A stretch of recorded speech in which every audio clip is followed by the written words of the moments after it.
Hello, everybody. Welcome in to the NBA Front Office Show. Happy Monday. Happy Martin Luther King Day. We've got a lot to talk about going on around the NBA, including basketball games. Well, a game anyway, that's actually on while we're recording this, which is not the norm. I'm not used to this, Keith, to being able to actually see an NBA game going on while we're recording. But nonetheless, the Sixers and the Rockets are, I hesitate to use the word playing, but they're on the basketball floor right now. Yeah, the Rockets have cut it to 19 late in the first half. So maybe it'll become interesting yet. But the good thing with MLK Day is once this one's over, there's 10 more to go today. So we've got basketball throughout the day. So it's a pretty good day here for me. I know everybody, pretty much everywhere in the country is dealing with some poor weather. So good day to stay inside and watch some hoops. Absolutely. And I suppose NFL playoffs if you want to. Yeah, that's kind of happening. But you watch some hoops and watch or listen to this show as Correct. well. That's the other thing that should be high up on your. In fact, that should be kind of a 1A, 1B thing. Of course, watching the show being the 1A of those two. Maybe listen or watch the show while you're watching some hoops. Multitasking. That's it. Yeah, and you can mute the games. You don't need to listen to the game. So yeah, for sure. That's it. That's exactly how it should go down. All right, let's start here, Keith. This is now officially trade season because it's January 15th. It means everybody else that is going to be trade eligible sometime this season is now trade eligible around the NBA. It's not a huge list of players that have now become trade eligible, but some important guys that are now able to be traded. And that means that every trade chip that can be on the market this season is now at the disposal of teams, and we are now counting down to the February 8th trade deadline. We already saw one trade go down over the weekend. Most fans will not count it as a trade because nothing really significant. It's not like there was a big shift here or anything like that. It could wind up being important still, and we'll talk about that in a little bit. But now we've hit the point where teams are going to start buckling down and hopefully getting some deals done. Yeah, absolutely. Yeah, the funny enough, the one guy who still has like a lingering trade restriction, but 100% is not going to be traded is actually Anthony Davis of all players because of when he signed his extension on August 6th. So there's a 6-month restriction. So 2 days ahead of the deadline. But if Anthony Davis is traded, I will, I don't know. Well, but the standard offer is I'll eat a bunch of guacamole because I don't like it. So I'll do that if he gets traded before the trade deadline. But yeah, you're absolutely right. We're here. We're here now. We're full on in it. As you said, there was a trade over the weekend. We'll get into that. It was just a little under our threshold of let's go live to bring it down. But that was not a Kevin Durant got traded at 1:30 in the morning. Yeah. Let's jump on right now type situation. Yeah. Nor was it an OG Anunoby got traded in the middle of the weekend either. So it's but still kind of gives us a little bit of signs where couple franchises might be heading, and there was some fun cap stuff in there, so we'll get into that when we get there. But yeah, there's a list of guys on my Twitter. If anybody is like who can't be traded, like who has trade restrictions, that's on there. You can also find on Spot Track. You can find that information as well. That's on one of our tracker pages with that. So yeah, we're down to it though now. Pretty much anybody who can be traded and might be traded is eligible, and that just opens everything up for every team to really get into deals, because you do have a couple teams that are like, let's talk when we get closer to this actually happening, because one of the things you don't want to do is talk about a deal, kind of get close, but you can actually do it for 2 weeks or something. And then something happens or it gets out. Tweaks his ankle. Yeah, and it just gets super messy. So we're there now. So we're there. We're 3-ish weeks out from the trade deadline, 3.5 weeks or so. So should be a fun few weeks coming. All right, well, let's dive into some of the latest news. This is not news to me, nothing new here, but the Lakers are not looking to trade Austin Reaves. It's kind of, I get the sense that this is kind of going to be a back and forth through the media of Team X is in any trade with the Lakers, they'll want Austin Reaves, and then you'll have the counter leak of the Lakers are not interested in trading Austin Reaves. Every team that contacts the Lakers is going to say, what do you want for Austin Reaves, right? That's the guy that everybody's going to be after in any kind of trade deal with the Lakers. The Lakers, of course, also would prefer to hang on to him over pretty much anything else that they have available to trade outside of course, LeBron James and Anthony Davis. But nonetheless, the Lakers are not looking to deal Reaves, and the news was out there that they would consider a trade that brings in Dejounte Murray and sends out Austin Reaves as being one that doesn't necessarily move the needle for them. And I guess I can understand that. But nonetheless, that's the Lakers' stance right now. We'll see if they stick to that all the way up until that trade deadline. Yeah, I had this conversation. I did a Pistons podcast over the weekend. Oddly enough, big fans of us, Bryce Simon and crew over there. So we appreciate all the love they showed to you and I in front office show. And funny enough, we were literally minutes into it when the trade news broke. So we threw out the entire show plan that they had going, and we just talked about the trade. And then I did a Magic podcast where I said on both of those, something like this does not mean the Lakers are telling teams Austin Reaves is untouchable. Correct. It just means we're not shopping him, one, which I 100% believe. I don't think the Lakers are calling the 29 other teams and saying, hey, what do you give us for Austin Reaves? Yeah. We're nowhere near that. But I think it is a situation where it is, hey, we really want player X and we think it's good. And the other team's like, look, we really got to have Austin Reaves. It's probably one of those where it's like, boy, we'd really rather not do it. What can we do instead? And then it's just, then from there it becomes a negotiation. So, and I'll say this too, just as a good reminder, whatever you think the number of untouchable players is in the league, it's way less lower than what people say. Whatever you think it is for your individual team as a fan, it's probably maybe one. And that's just kind of how it goes. Like, are there guys that are extremely hard to trade? Are there guys that are extremely unlikely to trade? 100%. But, you know, the one I'm using for everybody right now, if the San Antonio Spurs called the Lakers and said, hey, we really want Austin Reaves, will we take Wembanyama? Of course the Lakers are saying yes. Yes, they would drive him to the airport. Yeah, exactly. So that's just, you know, that's just kind of where you got to be a little more reasonable when you think through these things. Because sometimes you get people who are like, nah, this guy's untouchable. It's like, he's your eighth man. He's not untouchable. Like, you know, let's be reasonable. But I do believe that the Lakers are not shopping Austin Reaves because it wouldn't make sense for them to be. Yeah, agreed. I don't think they're shopping him either. And I think that's a great point about the truly, because you got to think, like, would Dallas trade Luka for anybody? Probably not. Right? Probably not. But how many would Milwaukee trade Giannis for anybody? Probably not. Would Philly trade Embiid for anybody? Probably not. Right? But Jokic, would Denver trade Jokic?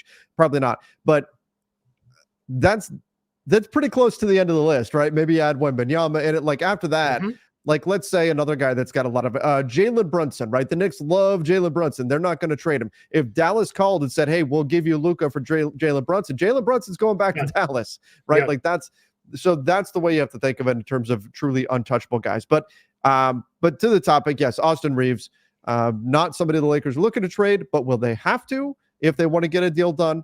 That's what we'll wait to see. Dejounte Murray, speaking of which, the news on him is that he's very likely to be traded. Now, I've had Lakers sources tell me that they think potentially there could be a deal without Austin Reaves involved for Dejounte Murray. I will believe it when I see it. I don't think that's all that likely, but you never know. We'll see. The Hawks seem to be a pretty motivated seller. Not necessarily that they have to move Dejounte Murray, but they've got a lot of guys that they're listening to trades on. So we'll see what happens there. They have become quickly one of the big teams to watch on the trade market. And Dejounte Murray, it seems more likely than not that he's going to be moved. And if it's not now, it's probably this summer that he's on the way out. Yeah, I think it's going to be now. I think it's going to be in the next few weeks. Part of it's driven by they just keep losing games. They're now out of the postseason picture. They're 11th in the East, so they're not even in the play-in tournament. Trust me, being at the bottom of the East play-in tournament is no major accomplishment right now. Those teams are not good teams. The Hawks just keep getting in their own way. It's really they look like a team that needs a trade. Sometimes you watch games and you're like, man, this group they're a mess. They don't fit. They look unhappy. Everything's just gone sideways on them. So I think that's where we're kind of at with Dejounte Murray. Now, the very likely part that came from Woj. Woj does not just randomly throw stuff like that out. This was on NBA Today is where he said this.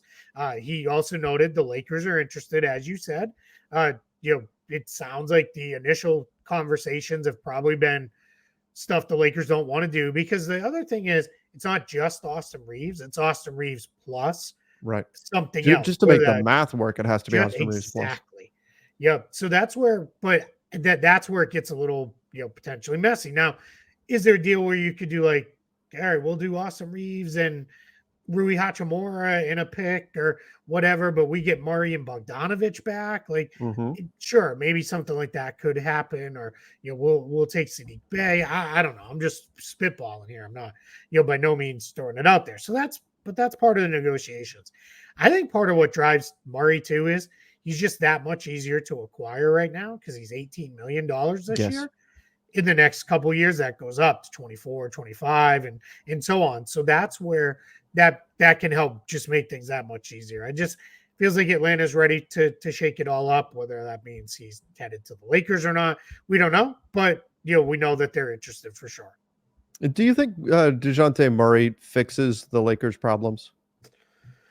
No, I think he helps for sure. I mean, because presumably they're going to have to give up one or two rotation guys again, like you said, just to make the math work on a trade. And that's the challenge. It's probably all right, we plugged this hole and reinforced it so it's better, but did we create another hole somewhere else on the roster that now we got to go plug that? And that's where it starts to become a little bit of a challenge, right? You're like what was it? Is it the little Dutch boys like sticking his fingers in the hole all over the dam, and it's just like he can't hold it back or something like that? I don't know. That's like a children's story that I don't really remember. That reminds me of the the vacation movies, which are great, but Vegas Vacation was not one of the better. But I'll still watch it when it's on every once in a while, right? But Clark is he's at the Hoover Dam and he sees a leak and he starts to plug it with bubble gum. Yeah, that's exactly what they're doing, right? And you plug up one leak, another one just opens up. That could be a problem for the Lakers, as you know. My favorite part of that one is at the end when they're like all driving home. Like, all the cars. How'd you win all these cars? Put a quarter in, I want a car. Right. Put a quarter in, I want a car.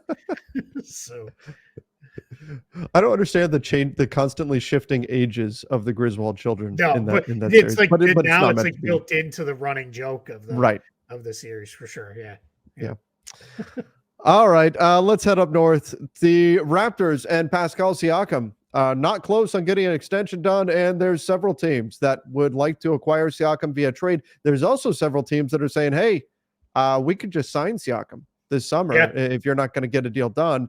So we'll be a landing spot in free agency if he doesn't get moved and get something done here. So how are teams going to weigh that? The potential of just signing him and not having to give up assets versus getting him now. And I suppose that each individual team's cap situation is a big factor there.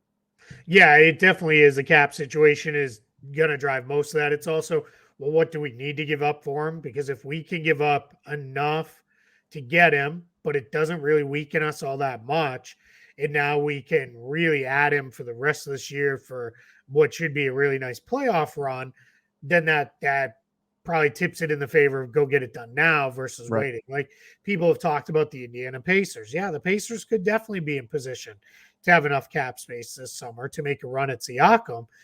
But I think they're also in a spot where they're pretty good right now. And if you go get them, that could be the difference between, hey, we were a sneaky team to make a deep playoff run versus, all right, we were a fun team and we're bounced out, and then we go get them anyway in the summertime. It could just be a little bit of a difference. I continue to believe I don't think any team signs Siakam without at least a very strong understanding of he's going to stay here. You mean trades for Siakam? Correct. Yeah. He will not be able to extend with any of those teams. Just there's not a how to put it. There's just not a you can't extend him for enough after you trade for him to make it worth it. So I think there you just have to have that kind of wink understanding of, yeah, we're going to take care of it in the summertime, because I don't know that any of the teams that are like, hey, we're Siakam away from being a title contender are in position to trade for him in any realistic way. Yeah, I'd agree with that. And now I do think this is a guy that a lot of teams are going to be chasing after, and who knows, maybe a team that is a Siakam away. Like, who would be a Siakam away? You think from who would fit that bill? Because maybe somebody pops up between now and the trade deadline. Somebody says, you know what, let's just go for it. I mean, what if Oklahoma City would be kind of interesting, I think. Right, Just that's a good one. I like that one. 4-5. What would he do for Sacramento if Sacramento were to if they somehow changed his mind and said, "Hey, you want to be in Sacramento"? What if they got him? That would have to be like Denver got upset in the second round, and now all of a sudden we're sitting here in the West Finals and they're not the opponent. Kind of thing for me. I think it definitely makes them probably a top 6 team in the West. Mm-hmm. I just presumably, right, I'm thinking it doesn't involve Keegan Murray going out or anything like that. Then yeah, I think that could get them there. I just more when I say a team that's a Siakam away, I more mean a team that is we could trade for him, and then if he walks, it doesn't matter because he lifted us to the finals contention. Oklahoma City would kind of be the only one I could maybe see there because they'd be like, okay, well, he left and we're right back where we were anyway, and let's just keep this thing moving. But yeah, that's it's probably them, honestly. Only I know people will say Philly. I don't know that that's a great fit in Philly. I don't necessarily love that fit. I think Indiana's similar to like Sacramento, where it makes you a lot better, but probably not a true title contender, but a much more assured playoff team, sure. But I'm not giving up a bunch of good stuff to just be a decent playoff team. I want to know he's going to stick around. Yeah, that's going to be the challenge. And that's where Siakam can essentially dictate his landing spot. Right. Because all he has to do is tell a team, hey, you guys can trade for me, but you'll have me for a few months. I'm going somewhere else in free agency. The teams aren't going to be willing to give up much for a guy that they only get for a few months unless they feel like that's their chance to win a championship. All right, let's go down to some warmer weather and let's head to Orlando. The Magic are exploring moving Wendell Carter Jr. and Markelle Fultz on the trade market. What is this all about, Keith? Is this, I like Wendell Carter Jr. Markelle Fultz has, rehabilitated his value somewhat after being the number 1 overall pick. Obviously, that's not what he's ever going to be at this point, is that kind of talent. But these are two interesting guys on the trade market. Why is Orlando looking to move them, and what do they want? What are they trying to get to? Yeah, and this is funny because stuff like this comes out, and then Orlando Magic fans tend to get a little upset because they're like, "Hey, we don't really leak stuff," which is generally true. They're pretty quiet until everybody leaks things when it's done, right? It's like we're definitely signing the guy. Deals trade is complete, like we've agreed to it. Then things leak out. But I think what's important to note is it doesn't have to come from Orlando, right? It could come from another team. It was like, oh yeah, hey, we called Orlando about Franz Wagner, and then we were told no, but then they were like, what do you think about Markelle Fultz? And then that's how that kind of gets out there. I don't think by any means the Magic and Jeff Waltman are waking up every morning and calling the other 29 teams saying, want to trade for Markelle Fultz, want to trade for Wendell Carter Jr. But I do think they're at least listening, and I think they're open to discussing. I think that's driven by the Magic are now at a place where they're good. They should be a playoff team. They need reliable guys that are going to be on the court night in, night out for them. Carter has not stayed healthy for a couple seasons. That's been a major problem. Fultz continues to not be healthy and miss time. So that's a major challenge for him. So I think the piece that comes through here is I think that's what it's about for Orlando is if we can make the right move. I don't think they're going to do like the all-in, go get Zach LaVine kind of move. Yeah. But if it's like, hey, Markelle Fultz, and then they have that pick from the Nuggets coming sometime in the next, probably next year, honestly, because I don't think Denver's going to fall apart next season, and it's only top 5 protected. So if it was like Fultz and that Nuggets pick for Malcolm Brogdon or something, that could be a move that makes a lot of sense for Orlando because it just puts you in a place where we're in a much more stable place moving forward with a guy who can really, really help us. So that's where I think this is all being driven out of, and the fact that other younger guys or other lesser paid guys have emerged in those spots. Goga Batadze has been very good for them in place of Carter, and Anthony Black, the rookie guard, has shown a lot of promise in place of Fultz. So I think the Magic are they've hit kind of a crossroads where it's here. I would also think I wouldn't be shocked if Jonathan Isaac is moved as well, just in the similar vein of decent sized contract to move to bring something back. And we've kind of been there, done that. We've done all we can. And I think if you move them, you feel like, hey, we tried. We gave it the real, old college try with that. And here we are. And now we're trying to, build this team up moving forward. Yeah, Wendell Carter has been out for a little bit here. That'll be something to keep an eye on in terms of his trade value. He is going to play this afternoon. Okay, so he's coming back. He is coming back, but he's limited. He's going to play like 12 minutes off the bench. So they're still managing it. Do you think this is one of those like, hey, he's going to play, everybody look and see he can play type things? Yeah, it could be. A little bit of I think it's more showcase.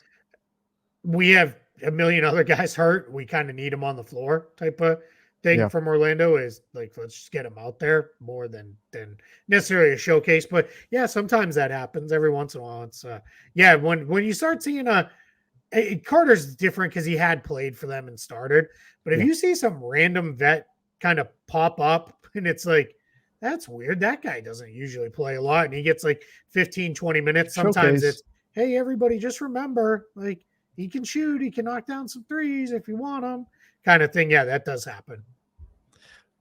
Speaking of everybody being hurt, you mentioned the Orlando Magic. Oh, the Grizzlies are all hurt. Keith, I saw you doing the math last night on X. Desmond Bane now has a grade 3 ankle sprain. That's bad. That's really bad. A grade 3 sprain, and you were doing the math in street clothes had on there about how long that typically keeps a player out. You raised the notion that we may have seen the last of Desmond Bane this season, assuming that the Grizzlies continue this downward spiral, which is expected. Now they don't have John Morant. All these things have been happening with them, obviously. And now you've got Desmond Bane out too. It's tough to see them winning many games from here on out. And there's going to be, I think the count was 15 or 16 games left when he conceivably could come back. At that point, you may just say, we'll see you next season. Yeah, the Grizzlies update said reevaluated in 6 weeks. Jeff Stotts, who in Street Clothes is, yes.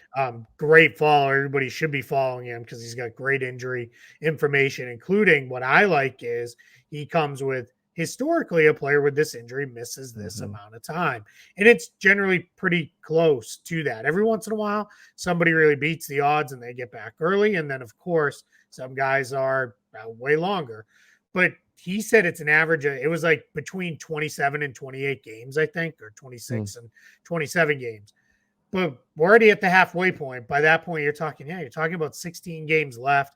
Memphis is going to be way out of the running by the time we're there with 16 games to play, barring something shocking over the next couple of months here. So at that point, I think you kind of look around and say, why? Well, what's the point, right? Like it's Desmond Bane has been a guy who's dealt with some foot stuff before. Now he's got the severe ankle sprain.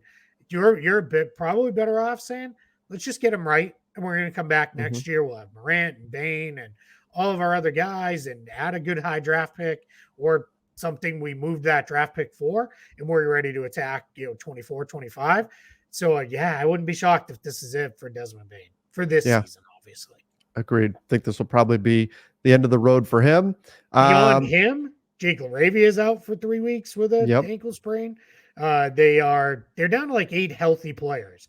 And it was funny because a couple of people were like, well, I think Jaren Jackson Jr. is okay. Well, he's missed 2 of the last 3 games. He's on the injury report. They're starting to sit guys on the injury report. So which is to be expected. I think they're being very careful with their guys, which is what they should be doing. We are nearing Chris Kaman laying on the bench territory though here for the for the Memphis Grizzlies. There was a number of people who replied with that picture from back in the day of, here it is. This is what it looks like. I want to say that game, the Lakers had like 6 or 7 players. In fact, I think they gave like Steve Nash at that point.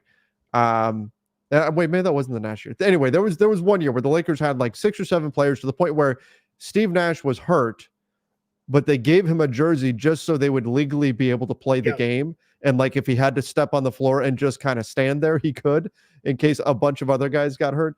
That feels like kind of where the Grizzlies are headed towards, and that's unfortunate. But as we've said, I think the future is bright. They're going to get a high draft pick here. They could turn that draft pick either into a player or trade that pick and get more stuff. And they could bounce back, be right back next season, near the top of the Western Conference. So that's the silver lining for Grizzlies fans, but you're going through it right now. No question. Yeah, that's it. So we'll see. They've got an open two-way spot. They'll fill that. They're going to get some hardship spots. They're after today's game. I know they're at least eligible for one, but I think it might be as many as three. I'd have to look and see when the other guys went out. So yeah, they're in a spot where they can definitely go out and add some guys, and likely will, because they're enough under the luxury tax that going through. So I think what you're very likely to see here is the Grizzlies start cycling through a whole bunch of guys from the G League, see what it looks like on these hardship 10 days. And then you just kind of go forward from there and say, all right, well, we maybe we found a guy or two who kind of pops. Maybe Bismack Biyombo comes back if there's a hardship chance to kind of re-sign him and bring him back in the fold, because they didn't really want to cut him in the first place. They had to make room to sign Vince William Jr. So yeah, it's brutal though. And their only healthy point guard is Jacob Gilliard, who's on a two-way contract. He only has 17 games left because he's already been active for 33 games this year. So it's a mess in Memphis. Keith, I'm reacting here because Alperen Sengun, one of my favorite players in the league, just had a baseline drive and dunk. The Rockets have cut it now to 17. Maybe they'll make this thing a game. All right, let's jump over to, well, let's go here. Draymond Green returning to action for the Golden State Warriors against the Grizzlies. I'm sure the Grizzlies are thrilled about that. But Draymond back, and the Warriors, like these next few weeks, there's going to be some very important decisions made by this team, regardless of what they do or don't do, right? The decision not to act is a decision in and of itself. So it's not hyperbole to say the future of this franchise is going to be decided in the next few weeks heading into the trade deadline. Steph Curry has already made some comments about wanting a trade, or not wanting a trade, but not wanting to continue doing the same thing. And it feels like there's some pressure on for them to do something. We've heard everybody is on the market with the exception of Curry. So the Warriors may look very different in just a few weeks. And Draymond returning maybe gives them a chance to kind of get one more look at what they have and what they don't have, and then make what's going to be some very tough decisions. Sleepless nights coming in Golden State. Yeah, I think outside of Chris Paul, they're now going to be mostly whole because Moses Moody is going to miss a little bit of time. I know Gary Payton, but those are guys. Moody's a little further down the pecking order. Payton, you kind of know what you have with. So you're going to have a lot of your key guys in position. So you're going to be in a spot where it is, to your point, let's see what it looks like for 2-3 weeks. Can we make a little run? Can we get ourselves out of the outside of the play-in tournament? Get up in there in the mix, and then off we go from there. And then you feel good about we're going to add to the team, or do you look at it and say, let's do a little bit more resetting. Let's maybe move Andrew Wiggins and see if we can free up a little bit more space to make some stuff happen here in the next year. Maybe there's still a Chris Paul trade that could come, and that just kind of gets you in a better place financially where you can reset your books, free up some flexibility to make signings and other trades and that. Because as it stands right now, they're still looking at being a second apron team, and we all know how restrictive that is. So I think this is it, right? We're going to find out here with Draymond back. Can we make this run? They are, as it stands, as we record today, they are 18-21. They're a game and a half behind the Rockets, with the Lakers sitting right in between for those final play-in spots. There's still very much a world, and I think a lot of people are like, yeah, the Jazz and Rockets may still very much fall out of this thing. Even though the Jazz are on a tear right now, the Rockets have made a really good run all season. I think most people, if you still said pick right now, Warriors and Lakers get in, or Jazz and Rockets, most people are going to pick Warriors and Lakers because you're going to trust the talent and where everything's at. So let's keep an eye. I'll be watching a little bit closer than generally would be for a team that's kind of this far down, just because I want to see what it looks like. I think there's some good tests here too on their schedule. Like if you want to find out where this team really is, this is their schedule. Obviously tonight you've got Memphis. Like, all right, Memphis. They should destroy Memphis. They should, right? That should be a blowout. But then they go at Utah. Utah is right now perhaps the hottest team in the league. Dallas. Then you go against Atlanta at home, but then you get Sacramento, the Lakers, Philly. You get Memphis again, Atlanta, Brooklyn, Philly the day before the trade deadline. So you've got a handful of teams in there that'll be good kind of measuring stick games for the Warriors to really see, all right, where is this at? Does this team have anything left in the tank? And then, of course, you get Philly the night before the trade deadline. And that could very well be the last we see of the Steph, Draymond, Clay team. It could come before then, but it's possible that could be the final curtain call for that team. Imagine that. Like, that's crazy to say. Like, we could be 3 weeks away from this is done as we knew it, right? It seems like those things are never going to happen, and then they do, and all of a sudden it's like, wow, we're here. Like, it's just that seems bananas, but that's where this could be headed potentially. I kind of don't think it will be, but I think they're going to do something. I think they're going to do something pretty big.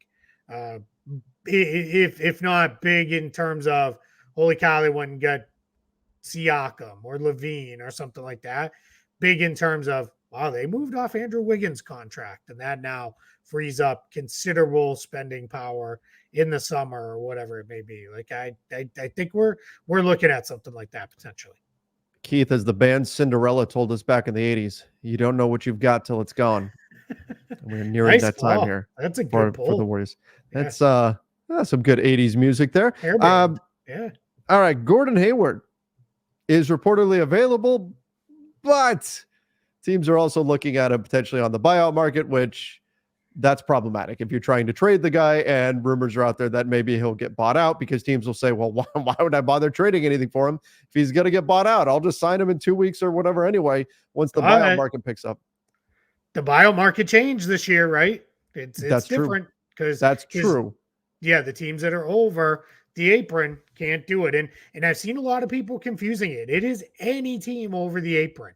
It's not just second apron teams. It is any team over the tax apron. So even the Miami Heat, who are they're over the first apron, but not the second, they can't go get them either. And the reason for that is anybody who makes more than the equivalent of the non-taxpayer MLE, that's $12,405,000 this year, cannot join a team that is over the second apron for the remainder of the season as a buyout player. So, but there's a lot of teams that aren't over the second 100%, apron. yes, right? Correct. Yeah.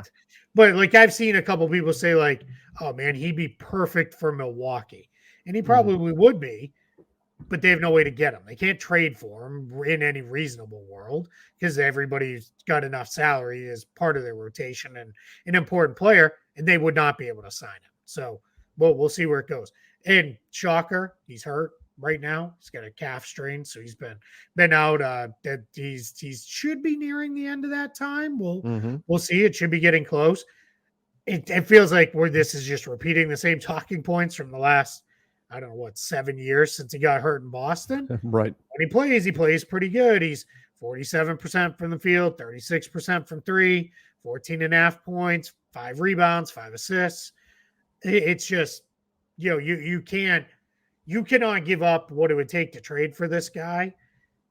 And then all of a sudden you turn around and, he missed the whole playoff run because he got hurt again or something like that. That would just make a complete mess of your season. So, but yeah, we'll see. The whole he's available does not shock me at all.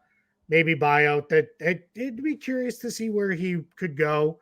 Buyout wise, I think Indiana would make sense for him. Yep. Philly potentially if they stay under that apron. Cleveland maybe in the East. In the West, Thunder obviously probably makes some sense. I don't know about the Pelicans. They've got a million wings. Dallas maybe that could be interesting if they wanted to go that route. So yeah, we'll see. Yeah, I know a lot of people mentioned him with the Lakers, but they've got so many wings that but you have to remember there's two things that buyout players are looking for. They're looking for minutes so that they can showcase themselves enough to earn their next contract the coming summer. And they're looking for a chance to win. Obviously, things are very much in question on that second part for the Lakers. The first part, the minutes, probably aren't there given how many wings they've already got on the roster. So that's why I don't see the Lakers, unless they make some kind of big altering trade or whatever, as a landing spot for him. I could see that be one where if they did like some kind of 2-for-1 trade and a wing is involved in the trade and that opens up some minutes and they stay under the first apron after the trade, they could maybe go get him. That I could see being a thing. I think that would maybe make some sense for the Lakers. I certainly wouldn't trade for him if I was the Lakers. You gotta have better options to trade for. But yeah, I kind of doubt anybody trades for him. But buyout, that just makes a lot of sense. If this was a year ago, I'd be like, yep, he'd be probably a number one player on my buyout list. Yeah. Because hard to trade for, but yeah, definitely a buyout can't go anywhere. It's just a question now of where am I going if not here? And to that point, he may find it better to then say, nah, I'd rather finish it out. At least you have my bird rights, and maybe you can use me in a sign and trade. I could get like 15, 16 million next year or something like that, because he's not going to approach anywhere near the 30 he's making now. At least I hope not. He's very much the prototypical buyout type player, right? Guy who's a veteran, who's been in the league for a while, has 1 year left on his deal, probably not a trade target for anybody. And he's on a bad team. He's the type of player. Kevin Love last year. Yes, exactly. Did get bought out and went to the Heat and was a big part of the Heat's run to the finals. So yeah, and again, if he's on the floor, good player, can help just about anybody. Sure.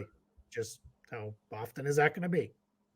All right, let's get to the actual trade that happened. It was not a super exciting trade, but I know there's some cap implications of it. Keith, you've got I don't have the whole deal pulled up. I know you always do. The Pistons and the Wizards pull off a trade, and this was very much one of those, like, you get the notification saying the Pistons and Wizards have made it, and first reaction is like, the Pistons and Wizards, who's involved in this? And that, right, the fact that it's the Pistons and the Wizards, that lets a little bit of the excitement out of the initial report, because you're like, okay, well, this is not going to change the future of the playoff race or anything like that. This is not that kind of a move. And then you see the names involved, and you're like, all right, this is one of those, like, mostly about the contracts involved, probably more than anything else type of deals. That's what it really was. This was strictly hey, we need to get off Marvin Bagley's money, or we want to get off Marvin Bagley's money for next season, and we'll throw you a couple of second-round picks, give us back a couple of veteran expiring contracts, and off we go. And that's pretty much what it was. So it was Marvin Bagley, Isaiah Livers, 2 second-round picks. I call them conditional picks, not of they might not convey. They will convey. These are 2 of the more convoluted picks that exist in the NBA, because they are tied to the one in 2025. I think now involves 6 or 7 teams. And it's all greater than, or, more favorable, less favorable than this, but, more favorable than that. And it's super messy and convoluted. And then there's also a pick in 2026, slightly less, but that's part of it as well. So really what happens here is the big get for the Pistons is it's not Mike Muscala or Danilo Gallinari who are headed their way. I don't even know that Gallinari lasts the year there. His agent is Michael Tellum, whose dad is the Pistons, like, vice president of basketball. So I think we might see a buyout there and set him free, let him go join a team. He makes under the amount, so he could sign with anybody he wants to. And presumably a team would look at and say, all right, he hasn't had a great year, but if we need a little bit of bench scoring and a shooter with some size and we feel good about throwing him a minimum, why not Gallo? Muscala, slightly different. He's also had a very down year for Washington, but at least he provides a little more size, which you lost in Bagley. And in theory, if he can rediscover it, he can shoot, which none of the Pistons' other bigs. Isaiah Stewart's a little bit different, but none of their other centers can do. Duran and Wiseman's range is, measured in inches, not feet. So you're really in a spot where, all right, maybe we'll throw Muscala, keep him, see what it looks like, and see what it goes. But the big get was getting off Bagley's $12.5 million. Prior to the trade, they were projected to be, I had them about 38-ish million in projected cap space for next year. That now jumps to 50. And if they move on from Bojan Bogdanovic, that could be up in the high 60s. I've got them, potentially about 66.1. So you're in a pretty good place if you're Detroit as far as cap space goes. And I've already seen every possible joke on the internet of, oh, cool. So they'll give it all to Tobias Harris and Gordon Hayward, or whatever, and, other silly things, or Miles Bridges and, whatever, insert free agent center here, Kelly Olynyk kind of deals. I get it, but it's flexibility. At least you're in a little bit of a different space. And that says to me, too, they could go the free agency route. They've been talked about, hey, we may make our move right now. As a buyer. Yeah. It's not going to save our season this year, but at least we're set up. And now we can move forward, get a little bit of a look, see what it looks like. Wizards side, you got a couple of second-round picks. Marvin Bagley comes in. This says to me, more likely, hey, we're playing the long game with this rebuild. We are not looking to turn this very quickly. They could add about $25 million in cap space next year. Now they'll probably be an over-the-cap team. Bagley also gives them a little bit of cover at the center spot if they turn around and trade Daniel Gafford before the deadline. He's been somebody teams have looked at. So nothing here where you're like, oh my God, jumping out of your seat, but interesting for both sides just because it kind of tells us where they could both be headed.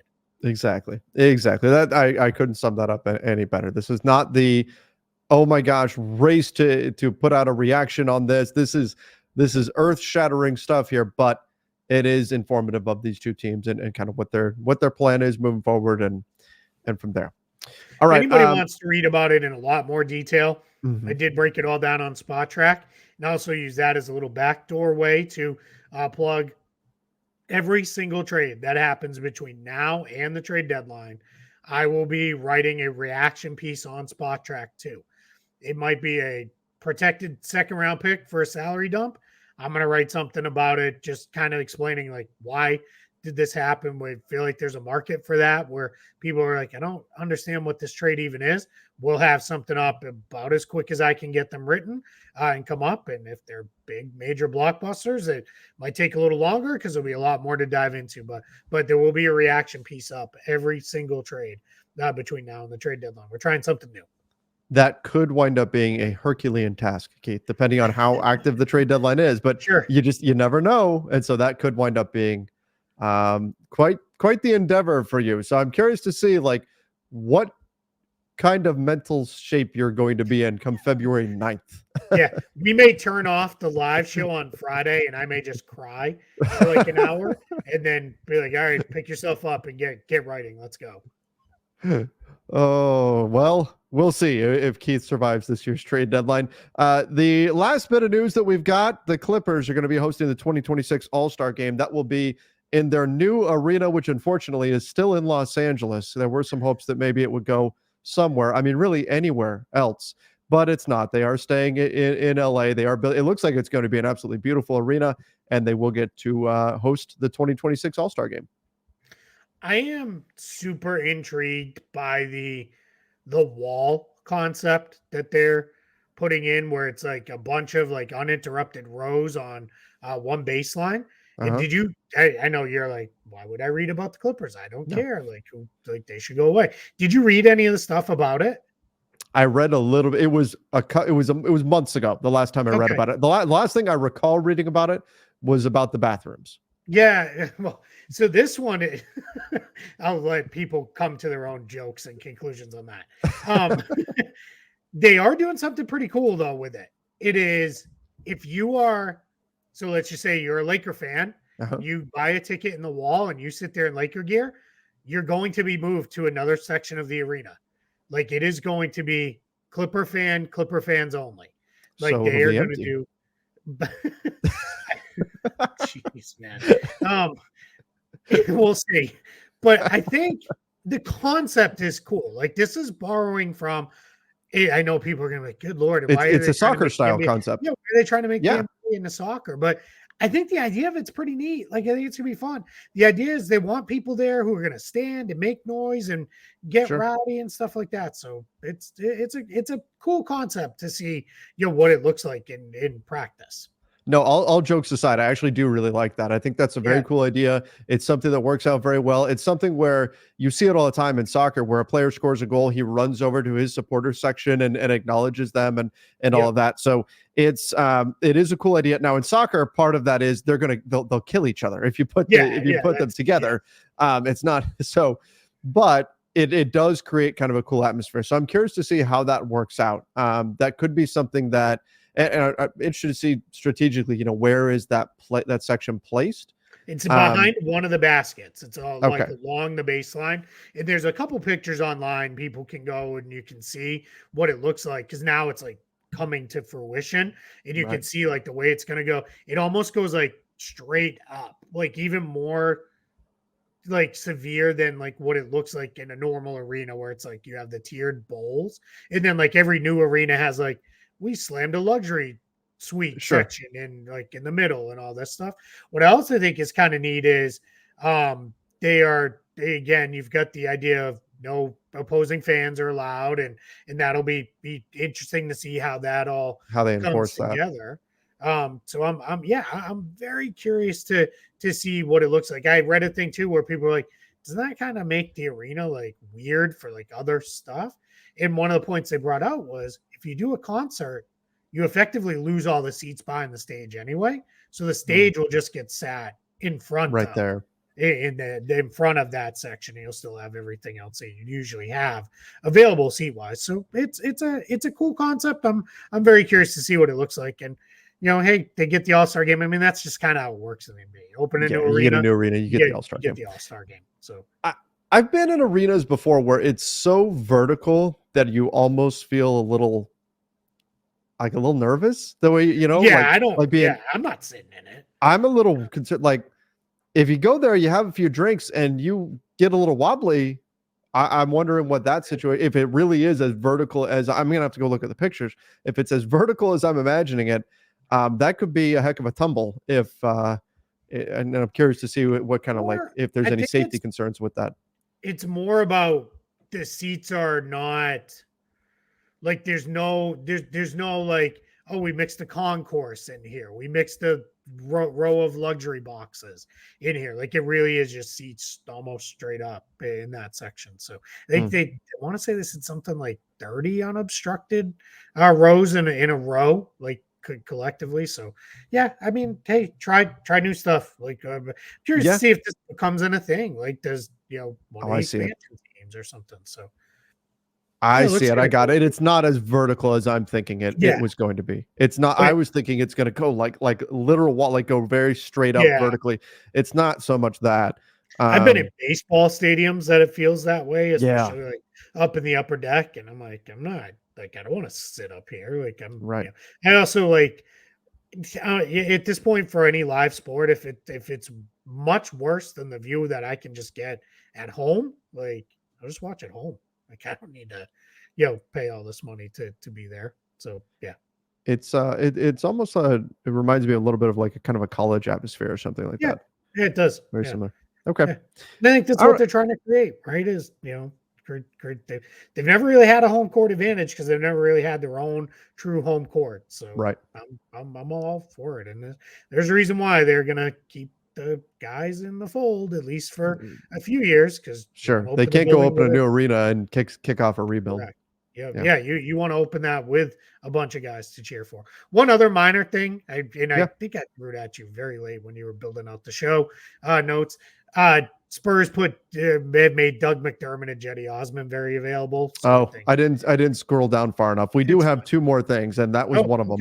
All right. So there's one of them. So all right, some shooting, I guess, on the market. Sure. Teams are always looking for shooting. Neither one of them has all that crazy of a contract. So maybe, right. I think we could see the team make a run at either one of those guys. And if you're San Antonio, it's, you stink anyway. So it's not like it's really going to hurt you trading them. So if you can get a couple seconds for each guy, sure. Why not?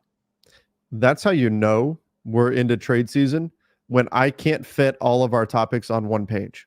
Because that's what happened. Well, it was a busy weekend. Yeah, it was a busy weekend too. But last thing we've got, the Pacers are building their offers around Buddy Hield and a first-round pick. Hield, it was, what, a month, 6 weeks maybe ago that we heard he was not super thrilled with what was going on. Right at the start of the season. Yeah, that he potentially wanted out.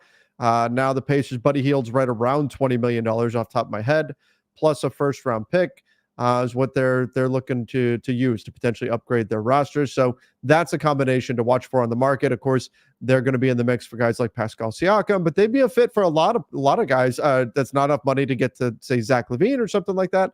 That's not enough money to get to Siakam either. But this is a guy that you could potentially build around and build a deal around and then make something happen. Some type of commotion going on in the Philly and Houston game. Yeah, I saw that. Yeah, I don't know what it is, but the Philly is up big. They're up 22 now. They've gone back and increased their lead. They're trying to figure out if it was a flagrant foul on Patrick Beverley, I believe, but looks like it's not going to be. Anyway, I think it looked like more than it actually was. Yeah, we got Mavs Pelicans have tipped off too. We've got Magic Knicks are about to tip off, and Bulls and Wizards, or I'm sorry, Pistons, Wizards, Bulls, Cavs is a little bit later. So yeah, I've already moved on to other games for the day. Yeah, I mean, Hield in a first, sure, right? That seems pretty fair. Part of that is Hield makes like $19 million, so he's the natural salary match, and just about any deal they're going to make. And Pacers own all of their own first round picks, so send them one out. It's not a huge deal if they can get the right guy. I should note those last two pieces of news, along with the Magic, that all came from Mark Stein. The Stein line is, that's what he writes for now over on Substack. That's big. I would definitely encourage people to subscribe because he's always got good stuff in there all year long. But he throws in a lot of little trade notes in there and stuff, and it's things where I read them and then I kind of file them away because a lot of them we come back around to it. Because a lot of what happens now is you hear something today, 20 other things are going to happen by the end of the week. You forgot about it. And then you come back around. It's like, oh yeah, that was a thing like 2 weeks ago. And then it actually comes to fruition. Yep. And sometimes there's stuff that happens now, or that we hear now, and then it comes to fruition over the summer too. So yeah, exactly. So it's not just the trade deadline happens and all this stuff is over. Exactly. Okay. Well, I think we made it. I believe I've scrolled down far enough to hit all of our topics for today. Do appreciate everybody for joining us. Make sure you subscribe to the NBA Front Office Show. We're going to keep you up to date on everything heading into the big trade deadline. Again, February 8th is the deadline. We'll keep you up to date on all the latest. So hit that subscribe button. We are almost there at 30,000 subscribers. So help get us there. Hit that subscribe button. And then, of course, over on the podcast side, Apple Podcasts, Spotify, give us a follow there as well. Till next time, everybody. See ya and stay safe.